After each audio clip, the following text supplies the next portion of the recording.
El jardín que floreció entre dos corazones. Era una tarde de octubre cuando Daniel y Clara estaban sentados a la mesa de la cocina, el olor a pan recién horneado aún flotaba en el aire. Entre ellos, una taza de té se enfrió, olvidada, mientras sus miradas se encontraban en silencio. No fue un silencio pesado, sino uno que solo existe después de años de compartir el mismo techo, las mismas luchas, los mismos sueños. Clara tomó la mano de su marido, sus dedos entrelazados como las raíces de un árbol antiguo, y suspiró. ¿Recuerdas cuando la abuela María nos decía que el matrimonio era como un jardín? Preguntó en voz baja. ¿Que no bastaba con plantar las semillas y esperar a que todo creciera solo? Daniel sonrió, su rostro marcado por el tiempo, pero sus ojos brillando como los primeros días. Recuerdo. Dijo que había que regar, podar, quitar las malas hierbas, y, sobre todo, tener paciencia. Clara asintió, y fue así, entre el aroma del té y la luz dorada de la tarde, que empezaron a enumerar, no como reglas, sino como recordatorios para sí mismos, los principios que habían aprendido a cultivar durante 2 décadas juntos. 1. Elige amar, todos los días. No se trataba del sentimiento que iba y venía como las mareas, sino de la decisión. Esa mañana cuando Daniel se despertó refunfuñando después de una mala noche de sueño, y Clara, a pesar de estar cansada, le preparó el café como a él le gustaba.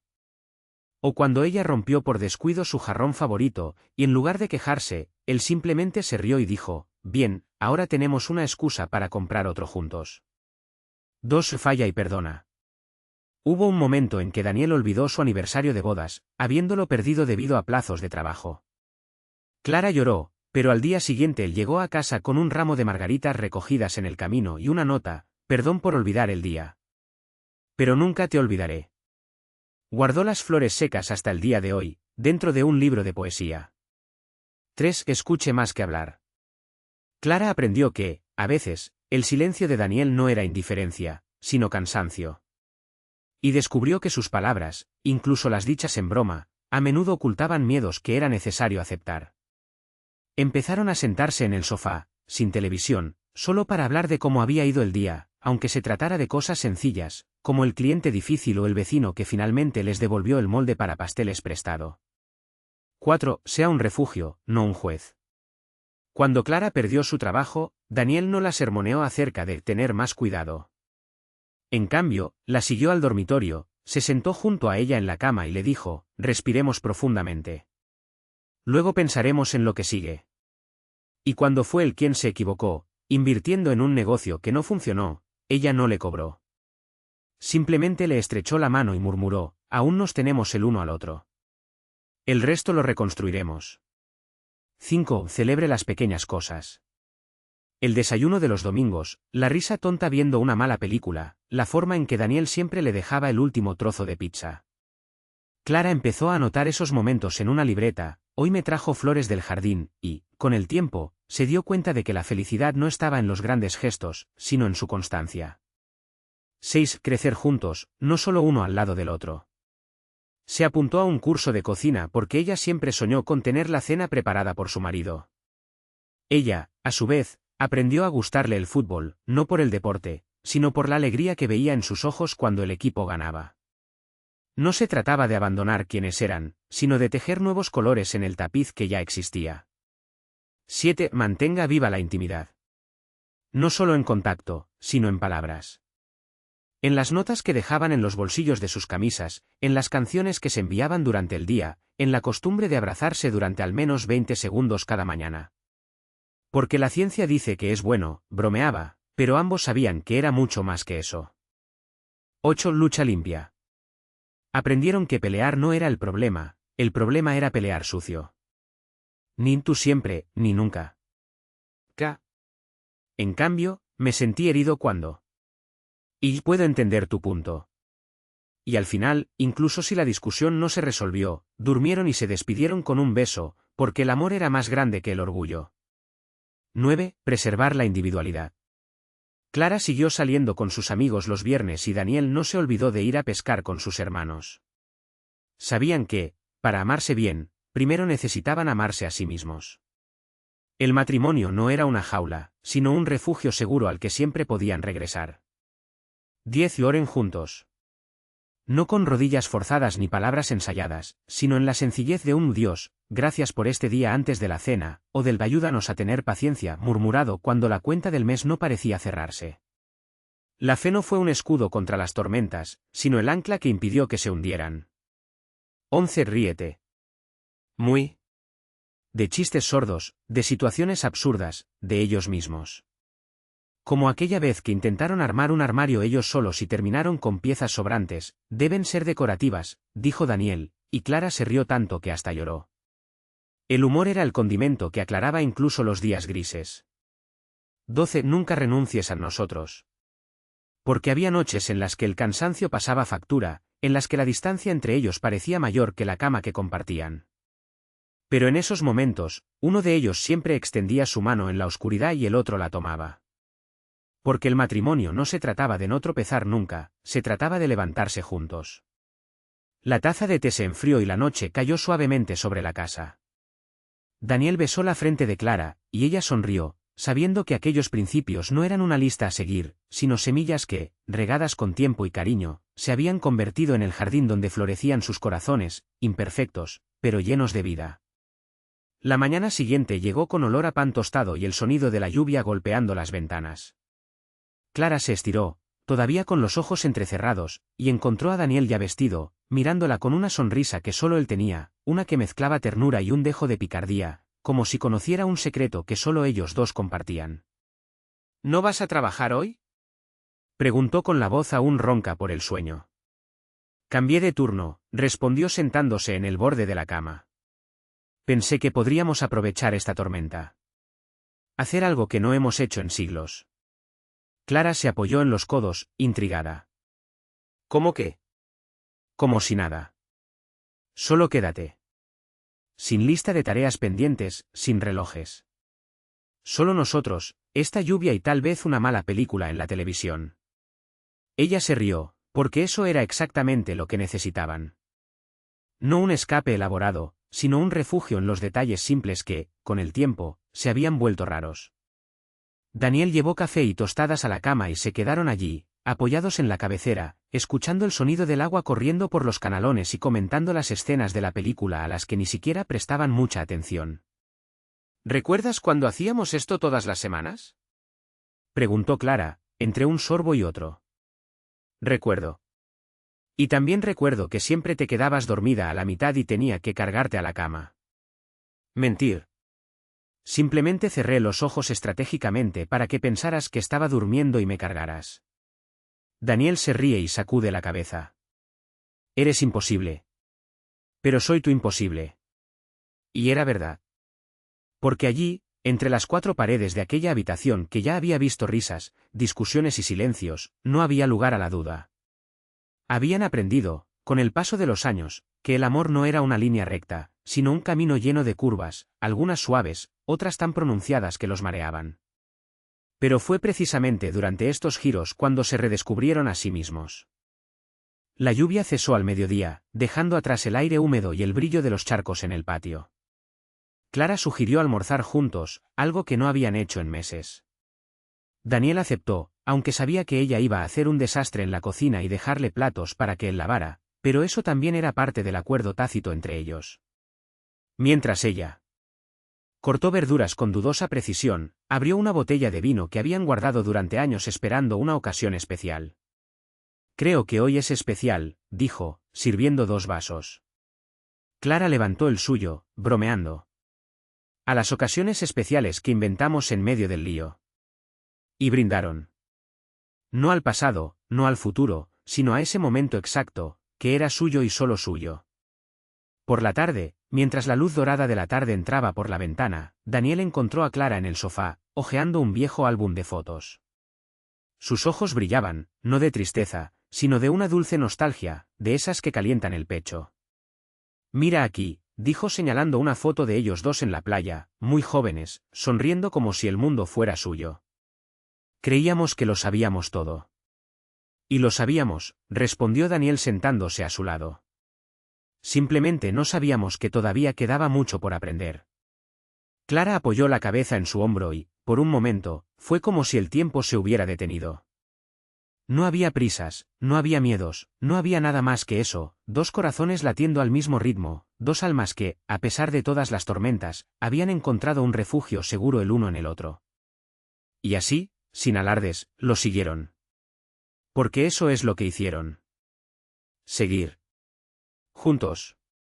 La casa estaba en silencio excepto por el susurro de las páginas del álbum y el suave crujido de la chimenea, que danzaba con reflejos dorados en las paredes. Clara pasó el dedo por la siguiente foto, una polaroid descolorida de ellos dos delante de una tienda de campaña, con el pelo revuelto por el viento y el rostro quemado por el sol. Había una mancha de café en la esquina inferior, como si alguien hubiera dejado caer la taza mientras se reía de una tontería. ¿Recuerdas cuando llovió esa noche?, murmuró. ¿Y nos quedamos bajo la lona, comiendo galletas mojadas e inventando historias sobre las estrellas? Daniel sonrió con los ojos entrecerrados como si estuviera reviviendo ese momento. Juraste que viste un satélite. Y yo, como siempre, te creí. Era un satélite. O una hoja voladora. Clara le dio una ligera palmada en el brazo, pero no había irritación en el gesto, solo la complicidad de alguien que conoce cada tono de voz del otro, cada pausa entre palabras. Pasó otra página y se detuvo en una foto que no necesitaba leyendas, los dos tomados de la mano, frente a un cartel de "Se vende" pegado en un terreno baldío. Era el día en que compraron la casa donde ahora se encontraban. Éramos tan testarudos, dijo Daniel, observando las sonrisas jóvenes en la imagen. Testarudo y afortunado. O simplemente testarudo. Tuvimos suerte. Él no discutió. Sabía que ella tenía razón. Habían convertido las paredes desnudas en un hogar, los silencios en conversaciones e incluso las peleas, esos raros momentos en los que el orgullo hablaba con más fuerza, se habían convertido en parte de la historia que ahora hojeaban. Ya no eran los mismos de aquellas fotos, pero tampoco eran extraños el uno para el otro. Eran como árboles que crecían uno al lado del otro, las ramas se entrelazan sin que nadie se dé cuenta, hasta que un día descubres que ya no puedes separarlas sin arrancar pedazos de ambas. Clara cerró el álbum con cuidado, como si guardara no solo papel y tinta, sino también el peso de aquellos años. Daniel extendió la mano y tomó su mano, sus dedos encajaron como piezas de un rompecabezas que habían armado con el tiempo. Deberíamos viajar de nuevo, dijo, de repente. Ni para la playa, ni para acampar. A algún lugar que no conocemos. Ella lo miró sorprendida, pero pronto una lenta sonrisa apareció en sus labios. ¿Cómo dónde? Como en cualquier lugar. Uno de esos nombres que leemos en el mapa y pensamos, ¿quién vive allí? Clara se rió y el sonido le resultó cálido y familiar. Lo único que quieres es verme intentando pronunciar correctamente los nombres de las ciudades. Eso también. Se acurrucó más cerca, por un momento, fue como si escucharan el eco de la risa del pasado mezclado con el silencio de esa noche. No hubo prisa. No había necesidad de más palabras.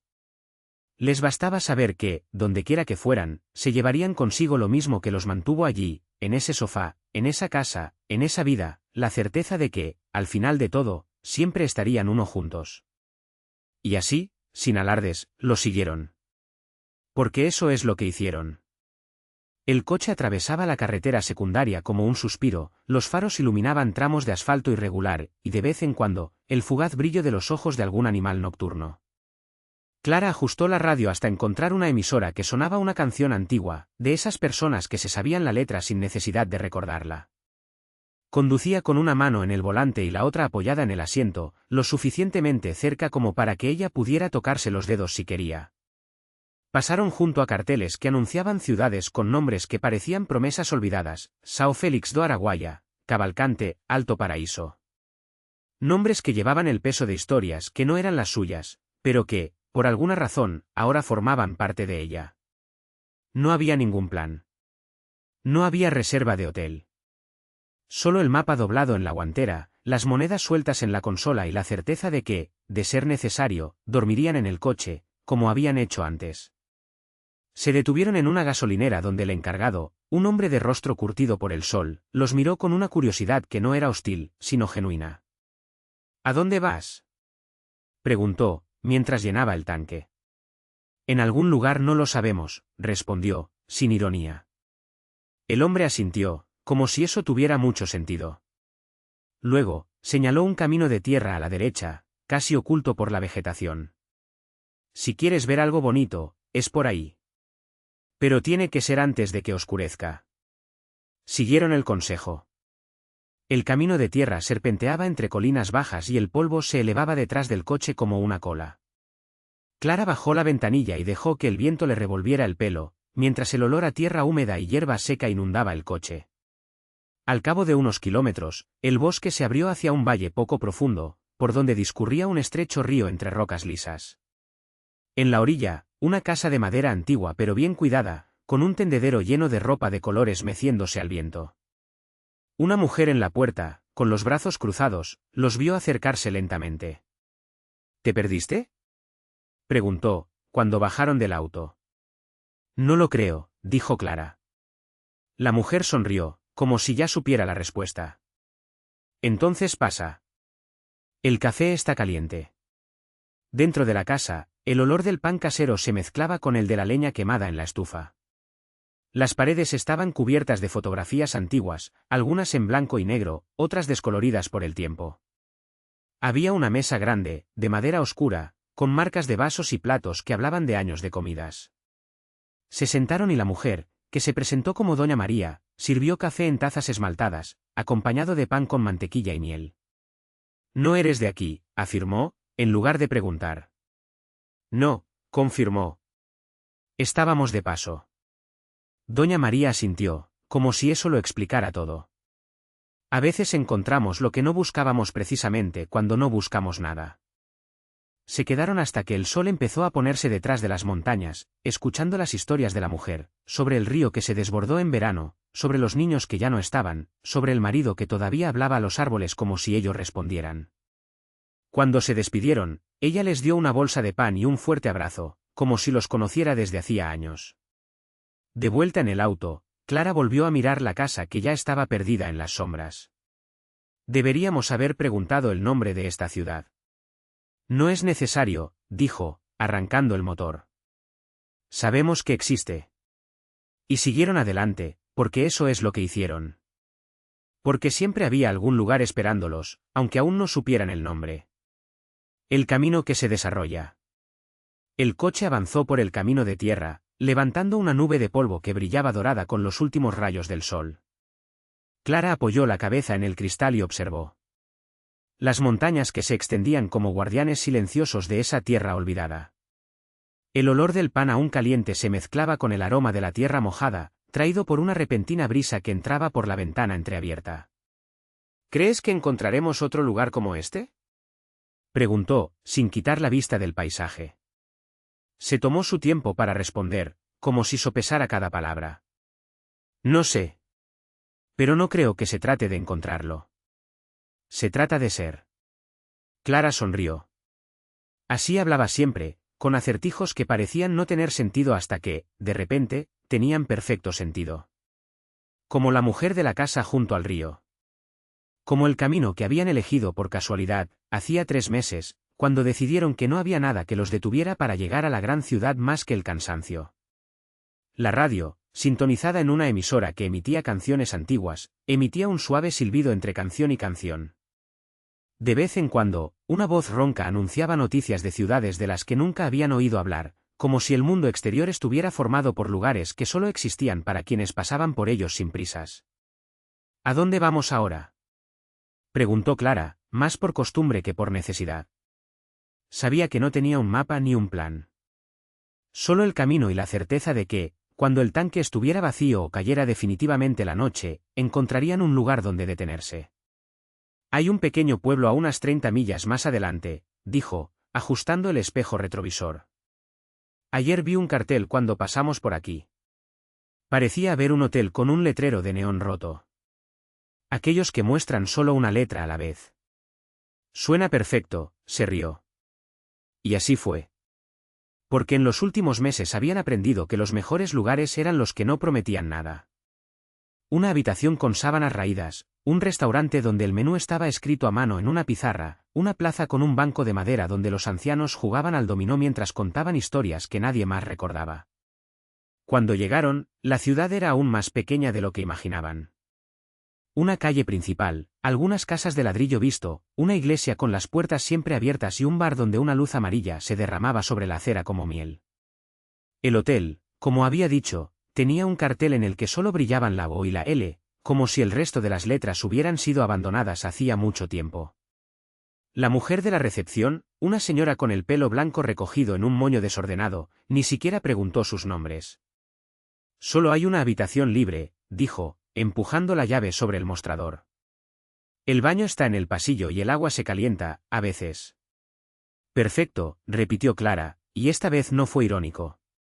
La habitación olía a naftalina y a madera vieja. Había una cama de hierro con un edredón bordado a mano, una cómoda con cajones chirriantes y una ventana que daba a un huerto de naranjos. Afuera, desde el bar llegaban risas y ruido de vasos. Alguien tocaba la guitarra y le faltaban notas, pero a nadie parecía importarle. Deberíamos bajar, dijo, sentándose en el borde de la cama. Tómate una cerveza, escucha algo de este lío.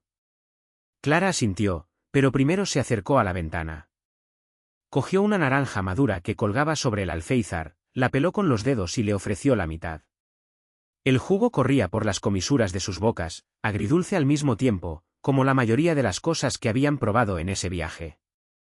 En el bar conocieron a un hombre que decía ser pescador, una mujer que vendía dulces caseros en la plaza y un matrimonio de jubilados que viajaba en una vieja moto, parando en cada pueblo para bailar una canción antes de seguir adelante. Bailamos en todas partes, dijo la mujer, ajustándose el chal sobre los hombros.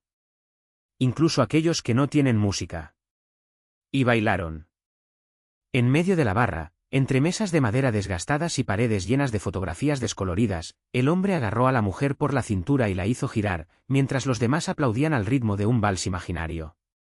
Clara sintió que le ardían los ojos, no de tristeza, sino de lo que pasa cuando algo es tan hermoso que duele un poco. Más tarde, de vuelta en su habitación, se tumbó junto a él, escuchando el sonido de los grillos y el viento en los árboles. ¿Crees que vamos a quedarnos así para siempre?, preguntó en voz baja. Se volvió hacia ella, su rostro iluminado por la tenue luz que venía de la calle. No sé. Pero supongo que no importa. Lo que importa es que ahora estamos aquí. Y era verdad. Porque, de alguna manera, en ese viaje sin rumbo, habían encontrado algo que no sabían que buscaban, la certeza de que el camino no era llegar, sino dejarse llevar. A la mañana siguiente, se despertaron con el olor a café recién hecho que salía de la cocina del hotel. La mujer de la recepción sirvió pan caliente con mermelada de moras y dijo que si iban hasta el final de la calle, encontrarían un sendero que conducía a una cascada escondida. No mucha gente lo sabe, dijo, secándose las manos en el delantal. Pero el agua está fría y clara. Bueno para lavar el alma. Ellos eran. Caminaron entre árboles que formaban un túnel verde, siguiendo el sonido del agua golpeando las rocas. Cuando llegaron, la cascada era pequeña pero perfecta, un velo de agua que caía en una piscina natural, rodeada de helechos y flores silvestres. Se quitaron la ropa y entraron, con la piel erizada por el impacto del frío. Nadaron bajo la cascada, donde el mundo estaba amortiguado, solo el sonido del agua y los latidos de sus corazones. Cuando salieron, el sol ya estaba alto y se tumbaron sobre las piedras calientes, dejando que el calor secara sus ropas y sus cuerpos. Deberíamos quedarnos un día más, dijo Clara cerrando los ojos. Deberíamos, estuvo de acuerdo. Y se quedaron. En los días siguientes, aprendieron los ritmos de la ciudad. Por la mañana compraron pan en la panadería donde el panadero silbaba mientras trabajaba. Por la tarde se sentaron en la plaza, mirando a los niños correr y a los ancianos jugar a las cartas. Por la noche cenaron en el bar, donde fueron recibidos con saludos y preguntas sobre el día. Una tarde, mientras caminaban sin rumbo, se toparon con un viejo cine abandonado. Las puertas estaban entreabiertas y en el interior todavía flotaba en el aire el olor a polvo y a cuero envejecido. Subieron al balcón, donde el biombo estaba roto, pero aún se podían ver en las paredes restos de frescos que representaban escenas de películas antiguas. Imagínense cuántas historias se contaron aquí, dijo Clara, pasando los dedos por el polvo de uno de los asientos. ¿Y cuántos podrían ser?, respondió. Esa noche regresaron al cine con linternas y una botella de vino.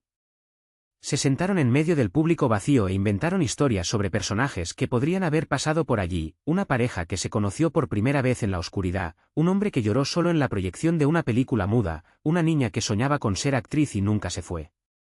Se rieron, bebieron y cuando se acabó el vino, se tumbaron en el suelo, mirando al techo donde, una vez, debió bailar la luz de un proyector. ¿Crees que lo extrañaremos cuando nos vayamos?, preguntó Clara. Tardó un poco en responder. Creo que ya lo sentimos. Y era verdad. Porque, de alguna manera, ese lugar como tantos otros a lo largo del camino se había convertido en parte de ellos. No por lo que ofrecía, sino por lo que permitía, la quietud de no necesitar ser más de lo que estaban siendo. La mañana que se fueron, la ciudad parecía diferente. Los colores más brillantes, los sonidos más claros. La mujer del hotel les dio un fuerte abrazo y una bolsa de naranjas. Si algún día quieren volver, la puerta está abierta, dijo. Prometieron que volverían, aunque sabían que tal vez nunca lo hicieran. Porque el mundo era grande y siempre había otro lugar, otro camino, otra historia esperando ser vivida. Pero mientras el auto avanzaba, Clara miró por el espejo retrovisor hasta que la ciudad desapareció en la curva de la carretera. Y, por primera vez en mucho tiempo, no sintió la necesidad de conservar ese lugar en su memoria. Porque algunos lugares no necesitan ser recordados, simplemente permanecen, como una marca en la piel, como el olor a fruta madura, como el eco de una canción que nunca deja de sonar.